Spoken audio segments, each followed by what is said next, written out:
Political science पढ़ रहे थे हम और लास्ट क्लास में लोकसभा, राज्यसभा, एस्टीमेट समिति, कोपू और पीएसी यही बातचीत हुई थी।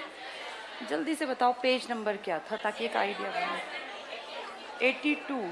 लास्ट क्लास में हमने टेबल पढ़ा था शायद, है ना? और इस टेबल में सबसे लंबे कार्यकाल वाले अध्यक्ष के बारे में बात हुई थी, बलराम जाखड़, जो हमने देखा था 7वीं 8वीं लोकसभा में अध्यक्ष रहे थे। यही लास्ट हुआ था ना? मीरा कुमार लोकसभा अध्यक्षा बनने वाली पहली दलित महिला और प्रेजेंट के ओम बिरला। इतना हमने पढ़ लिया। क्या हमने लोकसभा की शक्तियां भी पढ़ी थी? नहीं। तुम्हें लोकसभा राज्यसभा सबको समझ में आ गया? ठीक है, अब मुझे बताओ लोकसभा राज्यसभा का सबसे इंपॉर्टेंट काम क्या है? सबसे इंपॉर्टेंट काम है कानून का। क्या हमने विधेयकों के बारे में बातचीत कर ली? आर्टिकल 107, 108, 109, 110 ये पता है हमें? Very good. दो तरह के विधेयक होते हैं, एक को आप कहते हैं साधारण और एक को आप कहते हैं धन। साधारण विधेयक आर्टिकल 107 और धन विधेयक आर्टिकल 110। साधारण विधेयक कहीं भी पेश कर सकते हैं, लेकिन धन विधेयक केवल लोकसभा में और सिर्फ मंत्री पेश करेगा। जिन विधेयकों को कोई सांसद पेश करता है उन्हें गैर सरकारी कहते हैं और जिनको कोई मंत्री पेश करता है उनको सरकारी विधेयक। किसी भी विधेयक को पास करने के लिए बहुत जरूरी है कि वो सरकार की परमिशन के साथ पास हो, क्योंकि अगर सरकार बहुमत में है तो ऑब्वियस सी बात है कि जो गैर सरकारी पेश कर रहा है वो बहुमत में नहीं है, तो वो अकेला कानून नहीं बना सकता, उसको किसकी हामी चाहिए? इसलिए आप देखो 99.9 इनफैक्ट 100% जितने विधेयक होते हैं वो सब सरकारी ही होते हैं। गैर सरकारी लाए जा सकते हैं लेकिन वो पारित तब होंगे जब किसकी परमिशन मिल जाएगी? सरकारी की। क्या ये सब बातें हो गई हमारी? मैंने विधेयक बताया था 14 दिन रुक सकते हैं, 6 महीने। अगर लड़ाई करे संयुक्त बैठक कौन बुलाएगा? लोकसभा का अध्यक्ष, स्पीकर उसको बुलाएगा नहीं, अध्यक्षता करेगा। वो नहीं है तो उपाध्यक्ष, वो भी नहीं है तो एक नहीं। हाँ बिल्कुल ठीक है, अगर संयुक्त की बात करें। लेकिन अगर रोजमर्रा की बात करें तो लोकसभा का अध्यक्ष नहीं है तो उपाध्यक्ष, नहीं है तो एक पैनल जिसमें 6 मेंबर होंगे और राष्ट्रपति बताएगा कौन चाहिए। हमने पढ़ लिया सब, ठीक है। चलो आगे पढ़ते चलते हैं, जो हमें मुश्किल लगेगा उसको मैं पूरा एक्सप्लेन करूंगी। पेज 82 पर देखो लोकसभा की शक्तियां। मैंने लोकसभा समझाया, ये सब बताया हुआ है, सिर्फ पढ़ो और अंडरलाइन करो, जो अलग से पॉइंट है उसको याद करेंगे। पहला है विधायी शक्तियां। बताओ कब कानून बनता है, किन 3 जगह से निकल के? अच्छा, लोकसभा राज्यसभा से निकलते टाइम क्या एक दिन की कहानी है, लंबा प्रोसेस है? हाँ, सबसे पहले क्या होगा? सबसे पहले कहीं पेश होगा। कहाँ पेश होगा? कहीं भी। मान लो हमने यहाँ पेश किया, सबसे पहले इसके 3 वाचन होते हैं। सब समझने पे ध्यान रखना, ये वाचन समझ में नहीं आएंगे वरना। सबसे पहले ये पेश होगा और इसको हम कहते हैं ये प्रथम वाचन हो गया, फर्स्ट स्टेज। फिर सेकंड वाचन में इस पे बहस होगी और उस बहस के बाद इसको रोकेंगे, रुक जाओ। अब इस बहस के बाद इसको सौंप देंगे समितियों को। जो ये लोकसभा राज्यसभा है ना, इसकी बहुत सारी कमेटियां, इनफैक्ट इसके लगभग सारे लोग किसी न किसी कमेटी के मेंबर है। तो उस बहस के बाद इसको कमेटी के पास भेजा जाएगा, फिर कमेटी इस पे रिपोर्ट करेगी कि ये ठीक है गलत, फिर इस पे तीसरा वाचन होगा और फाइनली इन 3 वाचनों से अगर ये एक से पारित हो जाती है लोकसभा से तो ये दूसरे के पास जाएगी, फिर वहां इस तरह की बहस चलेगी, फिर ये जाएगी राष्ट्रपति के पास एक सिग्नेचर के लिए। यानी ये एक दिन की कहानी नहीं है, क्योंकि पेश होके, बहस होके, फिर कमेटी, फिर उसका प्रतिवेदन, फिर वाचन, तो ये 6 महीने, 8 महीने, साल, 10 साल भी लग जाते हैं कानून बनने में। आपका जो ये है ना क्या नाम है इसका, ओम्बड्समैन, जिसको आप क्या कहते हैं, लोकपाल, ये 1969 में पेश किया गया था और पास होते होते 2019 आ गया, तो 40-50 साल बीत गए। ऐसे ही फिर अगली कंडीशन राज्यसभा, फिर कौन साइन करेगा? राष्ट्रपति। तो एक लंबा प्रोसेस है, एक दिन की कहानी नहीं है। और इतना करके भी अगर राष्ट्रपति मना कर देगा तो फिर वापस इसके पास आएगा, फिर प्रोसेस पूरा, फिर सेकंड से पूरा, फिर राष्ट्रपति। और अगर मान लो सेकंड प्रोसेस में ये कुछ चेंज कर दे, वो चेंज किसको पसंद ना आए? राज्यसभा। तो उस कंडीशन में फिर क्या बुलाई जाएगी? बहुत टफ होता है कानून बनाए। कोई बहुत हंसी मजाक नहीं कि आज सोच रहे हैं कल कानून लाने में ही टाइम बहुत लंबा निकल जाता है। देखो पॉइंट इसमें, विधायी शक्तियां, सरकार द्वारा साधारण विधेयक संसद के किसी भी सदन में पेश किया जा सकता है। इसको अंडरलाइन कर लो, सरकार द्वारा साधारण विधेयक संसद के किसी भी सदन में, महत्वपूर्ण विधेयक लोकसभा में ही प्रस्तुत किए जाते हैं। इंपॉर्टेंट लोकसभा में क्यों पेश किए जाते हैं? क्योंकि सरकार असली कहाँ बैठती है? लोकसभा। राज्यसभा तो दिखावटी सरकार है।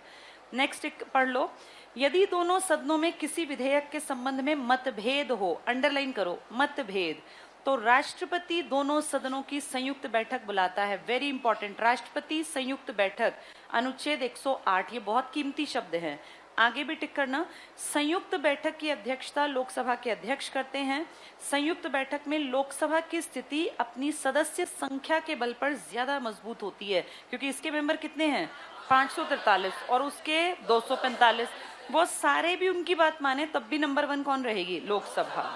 अगला पॉइंट टिक करना, लोकसभा द्वारा पारित विधेयक को राज्यसभा अधिक से अधिक 6 महीने तक अपने पास रोक कर रख सकती है। फिर कह रहे हैं 6 महीने के बाद उसे राज्यसभा द्वारा पारित मान लिया जाता है। ऐसा नहीं है। क्या करेंगे 6 महीने बाद? संयुक्त बैठक। इस लाइन को काट दो, ये लिखा मैंने कुछ और था, उसने टाइप गलत कर दिया। सेकेंड लाइन को बीच में से काट दो। 6 महीने के बाद उसे राज्यसभा द्वारा पारित नहीं माना जाता। यहाँ लिखो संयुक्त बैठक बुलाई जाती है। कितने महीने के अंदर? भाई 6 महीने तो काम करो, नहीं तो फिर संयुक्त बैठक। तो ऐसा नहीं कि पारित मान लेंगे। किस एक विधेयक को पारित मान लेते हैं? धन विधेयक को। वो कितने दिन रुकता है? 14 दिन।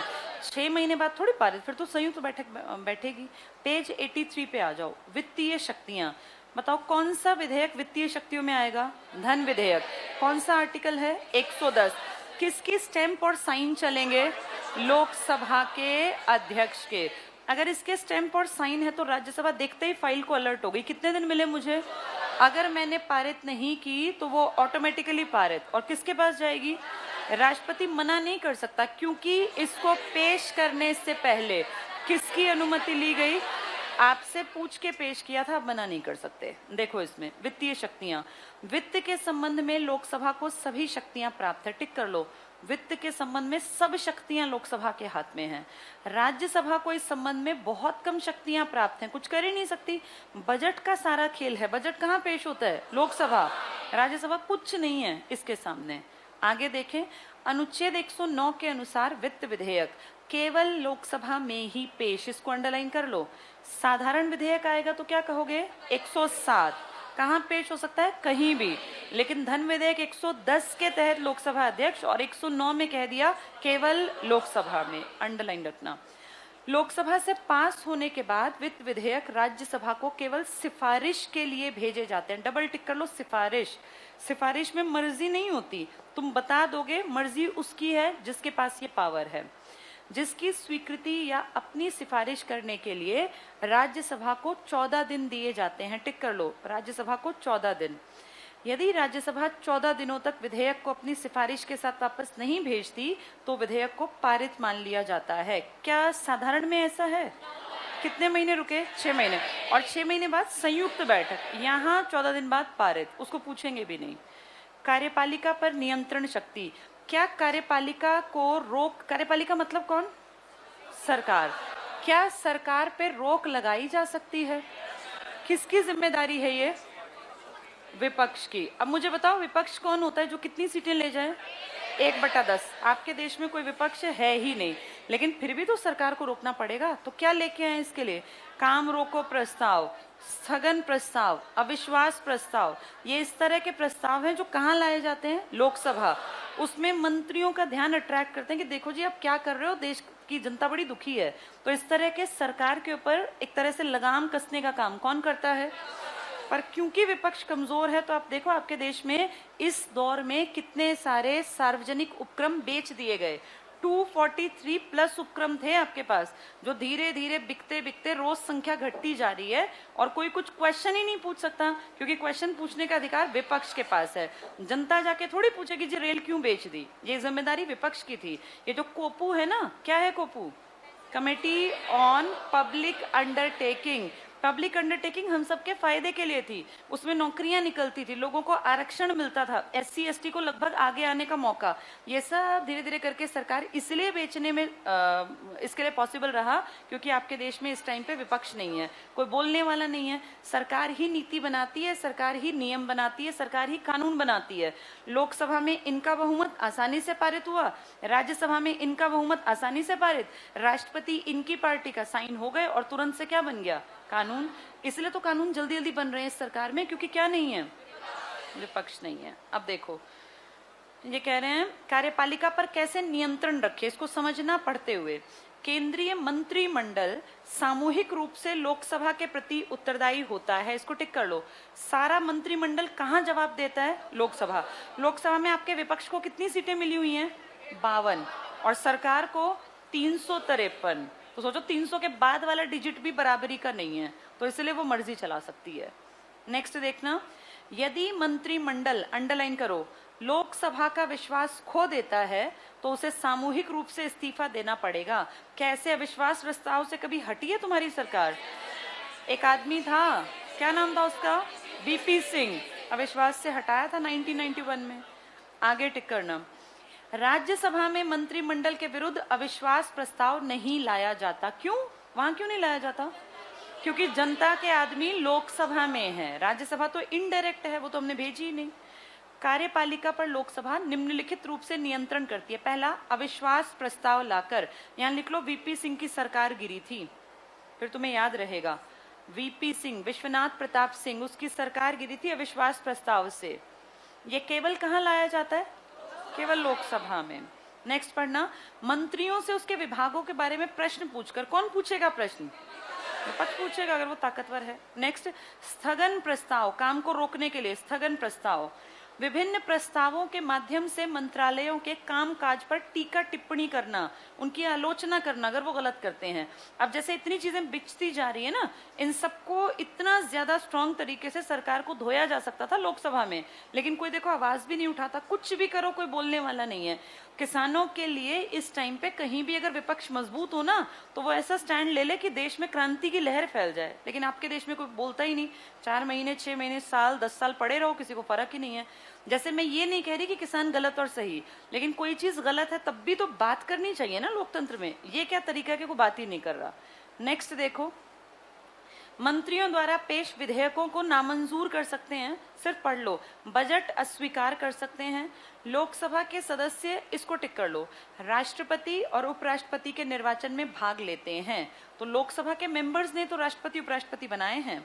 नेक्स्ट भी पढ़ लो, राष्ट्रपति के विरुद्ध महाभियोग, इसको अंडरलाइन करना, महाभियोग, इसको डिटेल में राष्ट्रपति में पढ़ेंगे, और लोकसभा राज्यसभा दोनों में लाया जा सकता है। अगले पॉइंट की सेकेंड लाइन पीछे अंडरलाइन करना, वो काम की है। जब राज्यसभा उपराष्ट्रपति को हटाने का प्रस्ताव पारित करे तो लोकसभा की उस पर स्वीकृति आवश्यक है। क्या ये पॉइंट मैंने बताया था? हामी जरूरी है। क्यों इससे पूछा? क्योंकि बनाते टाइम ये भी आया था कि भाई अब ये काम नहीं कर रहा, इसको हटा दें। हमारा 2/3 कह रहा है हटा दो, किसका? राज्यसभा। लोकसभा की हामी, यहाँ लिख लो, लिखो राज्यसभा का 2/3 या विशेष बहुमत, लोकसभा की केवल हामी। राज्यसभा का विशेष बहुमत, लोकसभा की केवल हामी।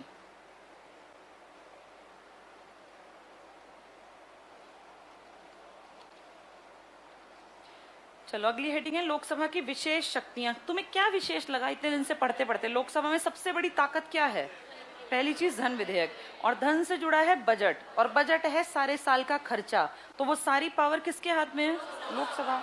पहला पॉइंट पढ़ो, कुछ ऐसी शक्तियां हैं जिनका प्रयोग केवल लोकसभा ही कर सकती है। अंडरलाइन करो, केवल लोकसभा में ही धन विधेयक प्रस्तुत किए जा सकते हैं और वो उसे संशोधित या अस्वीकृत कर सकती है। राज्यसभा सिर्फ क्या देगी? सलाह, वो भी अगर मन मर्जी तो मांगी हुई सलाह को मान लेंगे, नहीं तो हटा देंगे। किसकी मर्जी चलेगी फाइनल? लोकसभा की। अगला पॉइंट टिक करना, मंत्री परिषद केवल लोकसभा के प्रति उत्तरदायी है, राज्यसभा के प्रति नहीं। अतः राज्यसभा सरकार की आलोचना तो कर सकती है पर उसे हटा नहीं सकती। तो कौन हटा सकती है? लोकसभा। कौन सा प्रस्ताव ले आए? अविश्वास। कौन हटा है? VP सिंह। नेक्स्ट भी टिक करना, ऐसा इसलिए है कि राज्यसभा को जनता नहीं बल्कि विधायक चुनते हैं। अतः संविधान ने राज्यसभा को लोकसभा के बराबर शक्तियां नहीं दी। इसको टिक कर लो, राज्यसभा को शक्तियां कम दी हैं, बस 2 पावर उसके पास फालतू हैं, एक आईएएस आईपीएस वाली और एक राज्य सूची का विषय केंद्र वाली, बाकी कुछ नहीं है। नेक्स्ट पढ़ लो। इस तर्क के अनुसार जनता के द्वारा प्रत्यक्ष विधि से निर्वाचित प्रतिनिधियों के पास ही सरकार को हटाने और पैसे पर नियंत्रण रखने की शक्ति होनी चाहिए। तो जनता ने अपने देश की पावर किसके हाथ में दे रखी है? लोकसभा। तो पैसे की पावर कौन यूज करेगी? लोकसभा। सरकार को हटाया भी कहां से जा सकता है? लोकसभा। नेक्स्ट सिर्फ पढ़ेंगे। इसके अतिरिक्त सामान्य और संवैधानिक विधेयकों को पारित करना, राष्ट्रपति पर महाभियोग, उपराष्ट्रपति को हटाने के संबंध में लोकसभा और राज्यसभा की शक्तियां समान, लेकिन उपराष्ट्रपति में राज्यसभा की चाहिए 2/3 और लोकसभा की हामी, क्योंकि वो उनके यहाँ काम नहीं करता। अगले पेज पर आ जाओ। भारतीय संसद के काम और शक्तियां। सबसे बड़ा काम क्या है संसद का? सबसे बड़ा एक काम कानूनों का निर्माण करना। कानून बनाना एक दिन का काम है या लंबा प्रोसेस है? कितने वाचन होंगे? 3। क्या समितियां भी विचार विमर्श करती हैं, फिर वो रिपोर्ट देती हैं, फिर एक जगह से पारित होता है 3 वाचन में, फिर दूसरी जगह, फिर राष्ट्रपति, वही सारा है। देखो विधायी शक्तियां या कार्य। पहला पॉइंट पढ़ो। संसद पूरे देश या देश के किसी भाग के लिए कानून बनाती है। सिर्फ पढ़ लो। संसद प्रायः कानूनों को स्वीकृति देने मात्र का काम करती है। तो जो पूरी संसद है ना, वही हाँ करती है, लेकिन ज्यादातर कानून बनते किसके अनुसार है?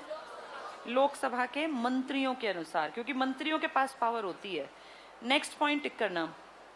संसद का प्रमुख कार्य, इसको अंडरलाइन कर लो और फिर पढ़ो। राष्ट्रीय हितों को ध्यान में रखते हुए फिर अंडरलाइन करो, कानूनों का निर्माण करना। तो संसद का सबसे इंपॉर्टेंट काम क्या है? कानूनों का निर्माण करना, यानी विधेयक लाए जाएंगे। अगला पॉइंट पढ़ेंगे। अनुच्छेद 245। संसद भारत के संपूर्ण राज्य क्षेत्र या उसे किसी भाग के लिए उन विषयों पर कानून बना सकती है जो, अंडरलाइन करो, संघ सूची में शामिल हो। संसद राज्य सूची पे काम कर सकती है क्या? नहीं। मेन किस पे काम करेगी? संघ। लेकिन किसी किसी कंडीशन में संसद राज्य सूची पर भी काम कर सकती है। ऐसा तुम्हें कैसे पता? अगर राज्यसभा चाहे तो राज्य सूची के विषय को किसको सौंप सकती है?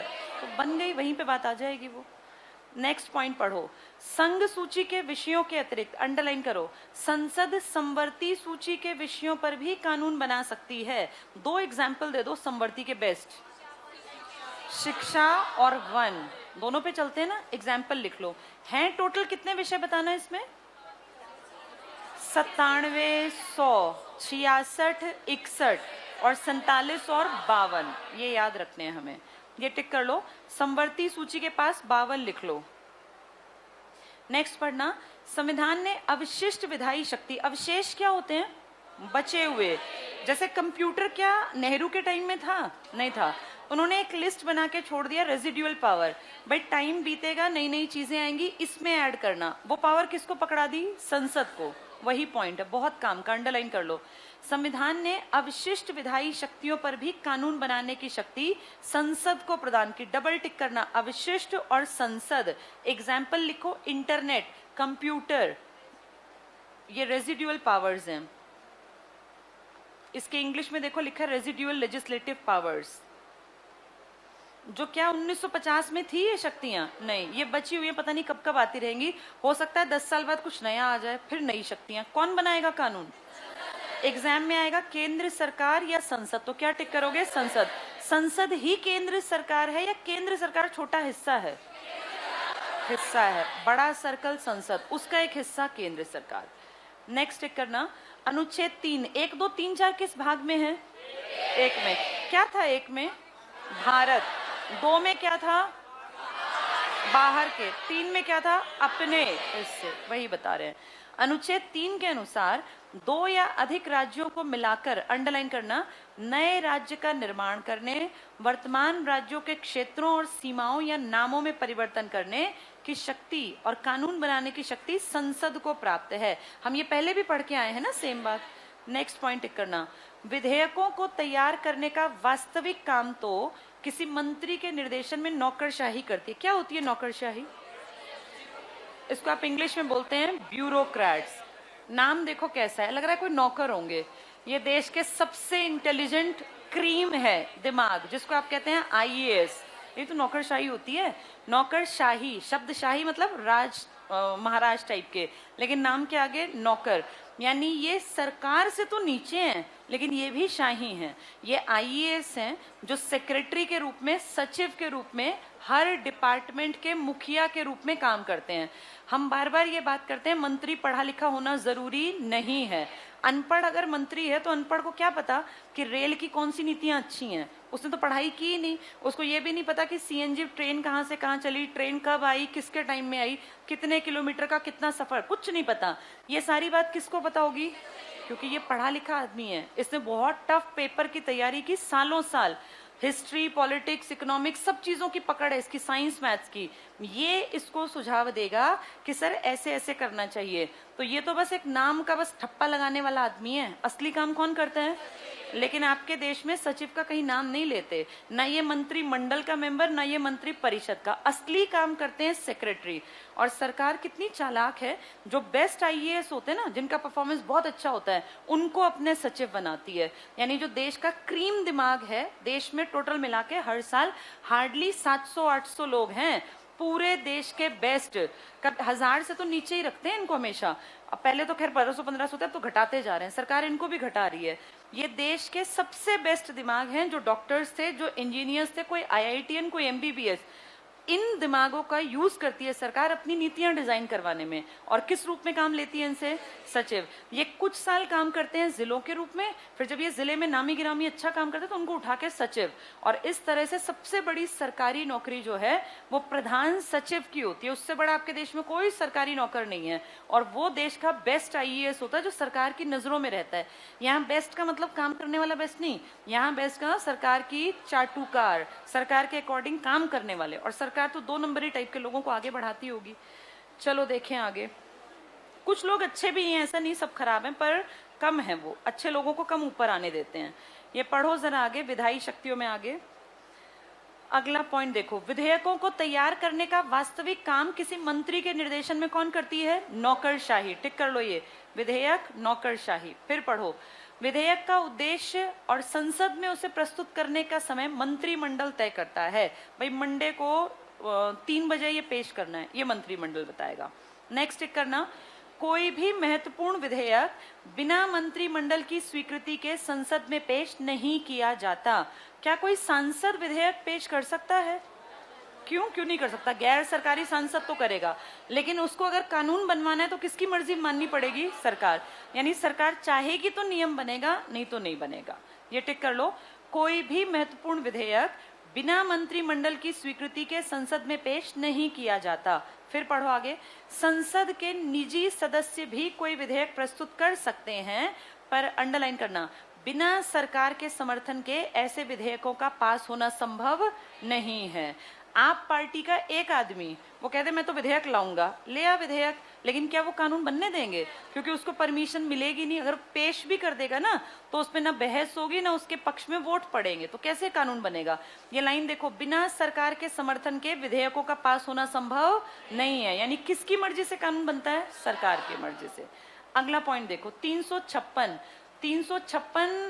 तुम्हें पता हो तो 352, 356, 360 आपातकाल के है, राज्य में गड़बड़ होने पर। पढ़ लो, 356 के अंतर्गत अंडरलाइन करना, किसी राज्य में संवैधानिक तंत्र के विफल होने पर राष्ट्रपति शासन लागू होने की स्थिति में संसद को उस राज्य के संदर्भ में राज्य सूची के विषय पर कानून बनाने की शक्ति प्राप्त हो जाती है। फॉर एग्जाम्पल, किसी कारण से मान लीजिए हरियाणा में किसी कारण से लग जाए आपातकाल, ये क्या बोलते हैं इसको, राष्ट्रपति शासन। कौन सा? 356। तो हरियाणा में पुलिस की भर्ती करनी हो तो वो हरियाणा पुलिस की भर्ती, हरियाणा सरकार है ही नहीं, लेकिन जरूरी भर्ती करनी है। मान लो कि 2 महीने के अंदर कोई बड़ी दिक्कत आ रही है, भर्ती चाहिए हमें। उस कंडीशन में राज्य सूची का विषय होता है पुलिस प्रशासन। काम कौन करेगा? केंद्र। फिर देश में दिल्ली में बैठी केंद्र सरकार किसी को यहाँ भेजेगी कि आप सारा काम कराओ। यानी राज्य सूची का विषय केंद्र के पास पहुंच जाएगा अगर क्या लगा हुआ हो? राष्ट्रपति शासन। वही पॉइंट है ये। इसको दोबारा रीड करके देखो। 356 के अंतर्गत किसी राज्य में संवैधानिक तंत्र के विफल हो जाने पर राष्ट्रपति शासन लागू होने की स्थिति में संसद को उस राज्य के संदर्भ में राज्य सूची के विषय पर कानून बनाने की शक्ति प्राप्त हो जाती है। क्या ये पॉइंट क्लियर हो गया? उस टाइम पे किसी भी राज्य की पुलिस की भर्ती कौन करेगी? केंद्र। संसद मतलब मेन केंद्र सरकार। नेक्स्ट टिक करना, अनुच्छेद 13 याद करो। 12 से 35 कहाँ थे? भाग 3 में अमेरिका मौलिक अधिकार। 12 में क्या था? 12 में राज्य की परिभाषा। 13 में क्या था? उस पर वाद कर सकते हैं ना, वही पॉइंट है। अनुच्छेद 13 में प्रावधान है, अंडरलाइन करना, संसद ऐसा कोई कानून नहीं बना सकती जो नागरिकों के मूल अधिकारों का अतिक्रमण करता हो, और अगर बना दे तो इसके खिलाफ सुप्रीम कोर्ट है। लिख लो यहाँ, वाद योग्य है। यही तो बात थी, वाद योग्य, डिबेट कर सकते हैं इस पर। नेक्स्ट अंडरलाइन करना, उच्चतम न्यायालय और उच्च न्यायालय संसद द्वारा बनाए गए किसी भी कानून की समीक्षा कर सकते हैं। क्या ये किसी कानून को रद्द भी कर सकते हैं? कौन सा अमेंडमेंट कर दिया था? 99वां। पूरी तरह से लिख लो यहाँ, 99th अमेंडमेंट। इनको क्या सूझी वो खत्म करने की? क्योंकि इनको कह दिया कि तुम्हारी भर्ती किससे करेंगे? तुम्हारी भर्ती के लिए हम एनजैक बनाएंगे, और एनजैक का अध्यक्ष कौन बनाएगा? प्रधानमंत्री। तो जैसे एसएससी से आप दुखी हैं, एचएसएससी से ना, ऐसे एनजैक से कौन दुखी हो जाते हैं? न्यायाधीश। कितने चालाक है, तुरंत बोले हटाओ इस ये एनजैक को, कोई एनजैक पेंजैक नहीं बनेगा। अपने लिए तो सारा अमेंडमेंट खत्म कर दिया। कौन सा अमेंडमेंट? 99वां। यानी ये चाहे तो सब कुछ ठीक कर सकते हैं, सुप्रीम कोर्ट और हाई कोर्ट। यहाँ लिख लो 99th अमेंडमेंट, पूरी तरह खत्म किया था। आज तक इकलौता है, बाकी कुछ नहीं किया, पूरा खत्म। नेक्स्ट भी टिक करना, संसद की सर्वोच्चता को भारत में मान्यता नहीं दी जा सकती। इस पॉइंट का क्या मतलब? मैंने बहुत पहले बताया था, आपके देश में दो चीजें हैं बराबरी पर। क्या क्या? न्यायपालिका और, हाँ, तो ये कह रहे हैं संसद की सर्वोच्चता को आप मान्यता नहीं दोगे।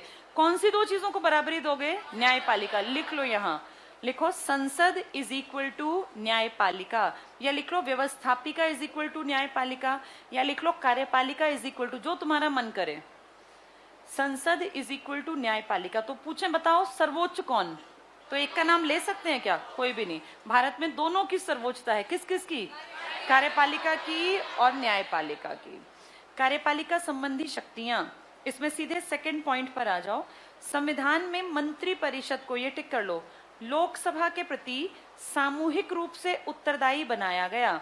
लोकसभा में क्यों उत्तरदायी हैं ये? हमने भेज रखे हैं। और सामूहिक क्यों है?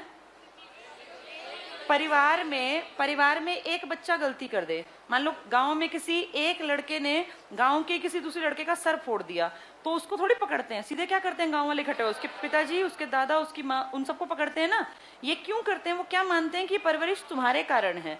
यही हम मानते हैं कि हमने अगर बीजेपी को भेजा तो बीजेपी में सबकी जिम्मेदारी थी कि एक गलती करने वाले को क्यों उन्होंने रखा, यानी एक की गलती सबकी गलती। ऐसा ही घर में, ऐसा ही परिवार, ऐसा ही समाज, ऐसे ही देश में। ये टिक कर लो। तो संविधान में मंत्री परिषद को लोकसभा के प्रति सामूहिक रूप से उत्तरदायी बनाया गया। मंत्री परिषद के प्रति अविश्वास प्रस्ताव पारित कर दे अगर, तो ये शक्ति किसके पास है? लोकसभा। और अविश्वास से अगर एक आदमी को हटाना पड़ा तो एक हटेगा या सारे हटेंगे? कौन सी सरकार हटी थी? वीपी सिंह की, उसके खिलाफ अविश्वास लाया गया था। अगला पॉइंट जो है पढ़ लो। संसद के दोनों सदन कार्यपालिका को निम्न तरीकों से नियंत्रित करते हैं। कार्यपालिका मतलब सरकार। संसद के दोनों सदनों में सदस्यों द्वारा, टिक करना, निंदा प्रस्ताव। किसकी निंदा करेंगे भाई? जो काम करेगा ना, निंदा उसकी होगी। तो किसकी निंदा होगी? सरकार की, कि तुम गलत कर रहे हो, टिक कर लो। स्थगन प्रस्ताव, किसी काम को बीच में रुकवाना। ध्यानाकर्षण प्रस्ताव, मंत्री महोदय ध्यान दो, तो ध्यानाकर्षण। सरकार की नीतियों की आलोचना की जा सकती है। ये आलोचना कहाँ करोगे तुम? कैसे करोगे? कौन करेगा? विपक्ष। हम आजकल ये सब चीजें कम क्यों यूज कर पा रहे हैं? तो उतना हक किसी का भी नहीं है बोलने का, इसलिए तो दिक्कत हो रही है। इसलिए सब चीजें किसके अकॉर्डिंग चल रही हैं? एक पार्टी के अकॉर्डिंग, वरना इतना तानाशाही ना होती।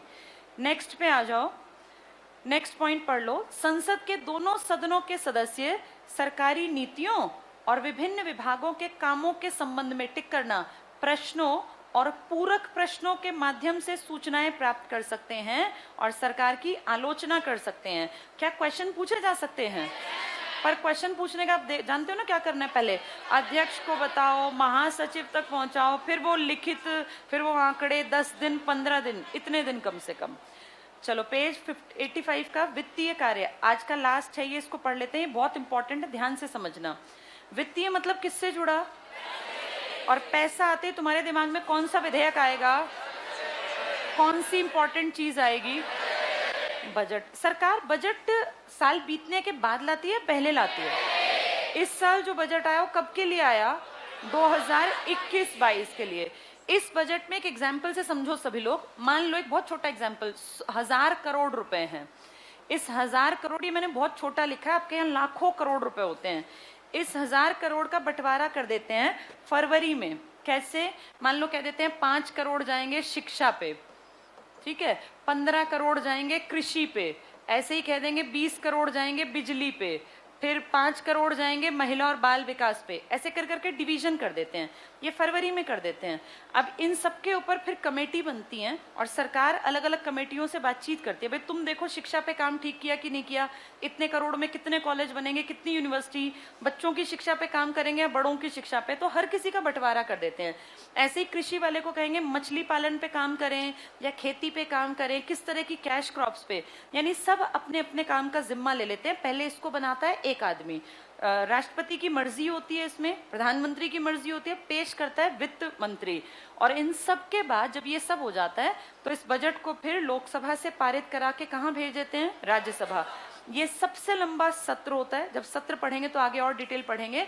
इसके बीच में ब्रेक आता है, एक और दूसरा, इसलिए इसको सैंडविच ब्रेक भी कहा जाता है। ये एक एग्जाम्पल है पैसा खर्च करने का मोटा मोटा तरीका। भाई शिक्षा पे 5 है, अब 4.8 भी तो लग सकते हैं, 20 लाख बच गए, या 5.3 भी लग सकते हैं। तो इन सब के लिए 3 तरह की कमेटी बनाई जाती है। इनमें से एक कमेटी का नाम है एस्टीमेट। क्या नाम है उसका? एस्टीमेट का मतलब क्या होता है? आकलन, अंदाजा। जैसे अपने घर में भी हमें शादी ब्याह में जाते हैं, भाई इतने रुपए खर्च होंगे इस शादी में, ऐसे आइडिया लगाते हैं ना।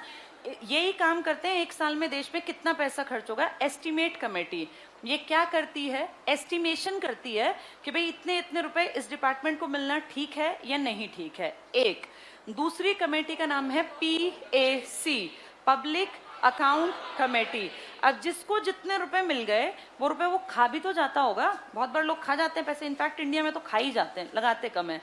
उन पैसों का सही इस्तेमाल किया कि नहीं किया, इसके लिए एक बहुत बड़ा आदमी है जिसका नाम है CAG, controller and auditor general. ये हर एक को कहेगा दिखाओ जी कितने रुपए थे, आपको 5 करोड़ मिले, दिखा दो जरा वाउचर कागज, तुमने 5 करोड़ में 2 करोड़ 1 करोड़ 1.5 करोड़ कहाँ खर्च किया। अगर कैग को लगता है कि ये गलत खर्चा है तो रिपोर्ट में लिखेगा जी ये तो गलत खर्चा है, ये काम 50 लाख का था और 1 करोड़ खा गए। ये अपनी रिपोर्ट देगा राष्ट्रपति को। राष्ट्रपति को क्या मतलब रिपोर्ट से? वो उठाएगा रिपोर्ट को और कहेगा भैया मैं इसको रखवाऊंगा संसद में, और संसद में इस पे काम कौन करेगी? Public account committee. ये देखेगी कि सरकार के खर्चों को लेके जो रिपोर्ट किसने दी है। अगर कैग ने लिखा है कि सरकार गलत खर्च कर रही है तो ये फिर खड़ी होके कहेगी भाई सरकार क्या कर रही है। और एक खास बात, इसका जो अध्यक्ष होगा ना वो हमेशा विपक्ष का होगा, यानी अगर चाहे विपक्षी तो सरकार की कमियों को लाइमलाइट में ला सकते हैं। पर आपके देश की दिक्कत जानते हैं क्या है? उनको भी पता है कि तुम इस बार हमारी कमी ले आओ, अगली बार तुम्हारी सरकार हम तुम्हारी लाएंगे, क्योंकि तुम आज विपक्ष में हो कल हम बैठेंगे। ये तो दोनों को मिल बांट के खाना है, तुम भी चुप रहो हम भी चुप, ये साझे का काम होता है इनका। इन बातों को कितने लोग जानते हैं देश में? ना के बराबर। तुम हम 1% भी नहीं है जिनको ये पता है कि PAC अगर चाहे तो सही कर सकती है काम को, क्योंकि उसका लीडर कौन है? लेकिन आपके देश में विपक्ष भी कुछ नहीं बोलेगा, जब ताकत में होगा तब भी कुछ नहीं बोलेगा। कैग बेचारा चुपचाप रहेगा, सारी गलतियों को देखेगा, लिखेगा, लेकिन रिपोर्ट किसको देके आनी है? राष्ट्रपति। राष्ट्रपति भी तो कठपुतली है, उसको किसने बनाया? PM के खिलाफ अगर कुछ बोलेगा तो कितने दिन चलेगा, और अगर चलना है तो भैया चुपचाप रहो। ऐसे ही PAC कहने को तो बहुत तगड़ा काम कर सकती है पर करती नहीं है। इसके अलावा एक तीसरी कमेटी होती है COPU, committee on public undertaking. Public मतलब तुम मैं हम, हमारा पैसा इकट्ठा करके टैक्स का, और बड़ी बड़ी कंपनीज बना दी, ONGC, भेल, सेल, सुने हैं ना नाम। एनटीपीसी, इन सब में अरबों रुपए खर्च हुए जो तुमने और मैंने, हम सब ने मिलकर टैक्स के फॉर्म में दिए। हमें कोई दिक्कत नहीं टैक्स देने से, हम दे देंगे टैक्स, लेकिन उन फर्म्स के 245 प्लस फर्म्स में कितने लाखों लोगों को रोजगार भी तो मिला। भाई हम तुम ही तो हैं, हमारे ही घरों में से लोग रोजगार भी लेते हैं, दिक्कत नहीं थी। वो कंपनी सही पैसा खर्च करती है कि नहीं करती, इसके लिए भी एक रिपोर्ट कैग ने बनाई थी। अगर मंत्रियों की रिपोर्ट कैग ने बनाई तो किसने देखी? और सरकारी कंपनियां घपले तो नहीं कर रही, ये रिपोर्ट किसने बनाई? कैग ने। किसको पकड़ा दी? कोपू। अब कोपू भी वैसा ही काम करती है जैसा पीएसी, तो ये दोनों दब्बू हैं, चुपचाप बैठी रहती हैं और गलतियों को जानबूझ के दफन करती रहती हैं। अगर ये ढंकी हो ना तो कोई सरकार 1 रुपया नहीं खा सकती, 1 रुपए का लेन देन इधर से उधर नहीं हो सकता अगर ये थोड़े ढंके हों। लेकिन आपके देश में सब कुछ दिखावटी है। विदेशी भी तो हैं, अपने राष्ट्रपतियों में महाभियोग लगा के बेइज्जती करके हटा देते हैं, और कोई नहीं ऐसे करता कि वहां आग लगा दी और ऐसा करा दिया। आप ये देखो अमेरिका के लोगों ने जो की गड़बड़, कितनी बड़ी बात बन गई ना, महाभियोग और ये सब। ये हमारे देश में क्या है, सब विपक्षी हैं आधे से ज्यादा, एक मंत्री नहीं है इन कमेटियों में। लेकिन ये कमेटी असली रिपोर्ट कभी सामने नहीं लाने वाली, क्योंकि फाइनली जाके सब एक ही थाली के चट्टे बट्टे 1-1 साल के लिए बनती हैं। 5 साल बीजेपी वाले खा लो, 5 साल कांग्रेस खा लेगी, फिर 5 साल बीजेपी खा लो, फिर कांग्रेस, यही काम करते हैं ये। अगर ये अपनी पे आए ना तो ये हर एक रिपोर्ट को सबके सामने ले आए। और क्यों ना, हर एक आदमी ने जब टैक्स दे रखा है, तुम बिना कमाते भी तो जीएसटी दे के आए हो। तुम ये टूथपेस्ट जो यूज करते हो उस पर जीएसटी लगता है, तुम हर चीज पे जीएसटी देते हो बिना कमाते। तो क्या हमें ना पता हो कि पीएससी की रिपोर्ट में क्या आया या कोपू में क्या आया? कहने के नाम पे भारत सरकार राजपत्र निकालती है, अखबार में बहुत बार आते हैं, तुमने देखे भी होंगे, नहीं देखे किस दिन अब फिर निकलेगा, मैं क्लास में लाके अखबार दिखाऊंगी कैसा राजपत्र है। उसकी जबान आज तक मेरी समझ में नहीं आई। जैसे मैं तो फिर भी थोड़ी बहुत पढ़ी लिखी हूँ, मैं समझ सकती हूँ ना, ऐसी जबान लिखते हैं उसमें कि क्या मजाल जो कोई समझ जाए कि कितने रुपए का टेंडर गया, कितने में उठा। तो आम आदमी के लिए तो फालतू के ऐसे 6 पन्ने हैं, वो कभी नहीं पढ़ता। उस पर लिखा होता है भारत सरकार राजपत्र, जिसमें सरकार कहती है कि हम तो खुलेआम प्रदर्शन दिखाते हैं सबको कि हमने कितना पैसा खर्च किया, लेकिन उसका एक लाइन आज तक मेरी समझ में नहीं आई कि ये लिखा क्या है। उसको इतना टफ बना के प्रेजेंट किया कि कोई पढ़ ही नहीं सकता। ये 3 भी ऐसे ही काम करते हैं, यानी दिखावट सब चीजों की है कुछ नहीं।